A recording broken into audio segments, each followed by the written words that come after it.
पौराणिक कथेनुसार पार्वतीजींनी भगवान शिवांना पती म्हणून मिळवण्यासाठी कठोर तप केले. या तपेमुळे त्यांना शिवांचा आशीर्वाद मिळाला. त्या दिवसाची आठवण म्हणून हरतालिका व्रत पाळले जाते.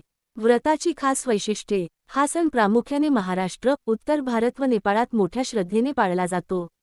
या दिवशी सुहासिनी व अविवाहित मुली शिव पार्वतीची पूजा करून उत्तम पती, सौख्य आणि अखंड सौभाग्याची प्रार्थना करतात. उपवास निर्जळ पाणी न घेता किंवा फक्त फळाहार करून केला जातो. रात्रभर जागरण करून देवी देवांचे भजन, कथा वाचन केले जाते. पूजा पद्धत संक्षेपाने. 1.